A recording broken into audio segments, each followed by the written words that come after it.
Assalamualaikum warahmatullahi wabarakatuh. Salam jumpa kembali bersama saya Fitri Husaibatul Khairat Hasibuan di dalam mata kuliah pemantapan kemampuan mengajar.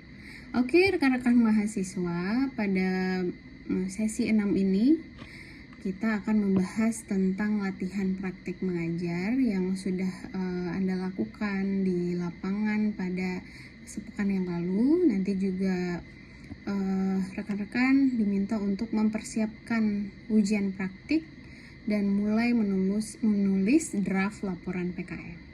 Ya, jangan lupa teman-teman sekalian, nanti pada sesi ini akan dilaksanakan TUEP ketiga. Oleh karena itu, saya berharap semuanya hadir di link TUEP yang sudah saya berikan di hari yang sudah saya tetapkan. Oke. Pada sesi ke-6 ini ada beberapa hal yang perlu saya ingatkan bahwa rekan-rekan sudah membuat RPPH untuk hari ke-8, lalu rekan-rekan sudah mengunggah RPPH di sesi ke-5, kemudian sudah menyerahkan lembar APKG yang sudah diisi oleh supervisor, lalu melaksanakan pembelajaran di kelas sesuai dengan RPPH yang sudah dibuat, lalu pelaksanaan praktik mengajar di kelas menggunakan RPPH ke-8 yang sudah dinilai oleh supervisor dengan menggunakan APKG 2.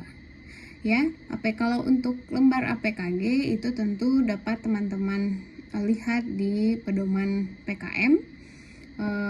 Kalau untuk APKG 2 di halaman 77, kalau untuk di APKG 1 itu ada di halaman 68. Nah, tentu juga untuk lembar refleksi pelaksanaan praktik mengajar di kelas itu juga sudah dikumpulkan, kemudian menyimpan nilai APKG 1 dan 2 dari supervisor untuk nanti disertakan di dalam laporan akhir PKM.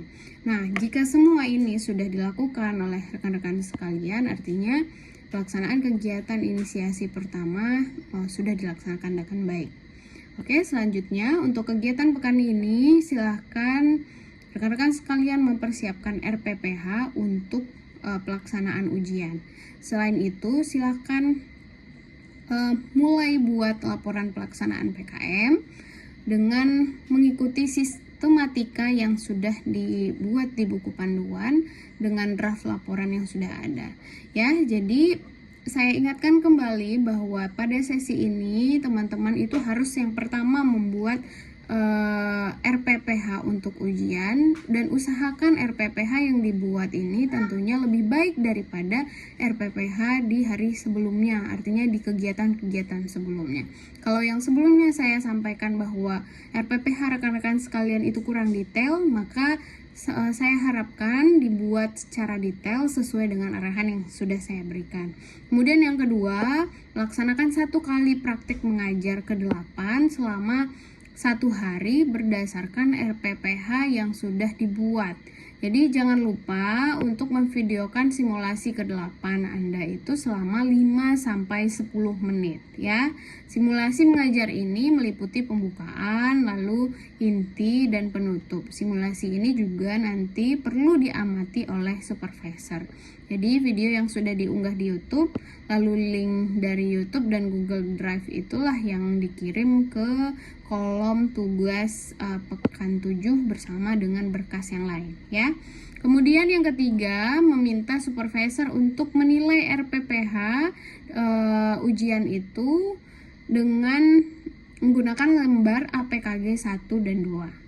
Kemudian yang keempat, menuliskan refleksi dari praktik ke-8 yang telah Anda lakukan. Yang kelima, mengunggah draft laporan PKM di forum diskusi yang telah disediakan. Jadi gimana? Sudah siap untuk praktik mengajar? Tentu saya harapkan sudah ya. Jadi tetap rekan-rekan laksanakan semua instruksi yang ada di e-learning, isi diskusinya, lalu kerjakan tugasnya dengan baik, dengan cermat dan teliti, sebisanya terinci ya. Jika teman-teman misalkan ada yang membuat di RPPH-nya itu menceritakan menceritakan sebuah cerita dari buku, tentu bukunya harus detail. Bukunya itu judulnya apa, karangan siapa, kemudian berisi tentang apa, tentu dijelaskan sedikit saja ya. Lalu pedoman perlu kembali saya ingatkan bahwa di pertemuan ini akan dilaksanakan TUEP ketiga. Oleh karena itu, TUEP ini harus diikuti dan ini akan dilaksanakan pada hari Kamis pukul 18.30 seperti biasanya. Oke, teman-teman sekalian, barangkali demikian. Billahi taufiq wal hidayah. Assalamualaikum warahmatullahi wabarakatuh.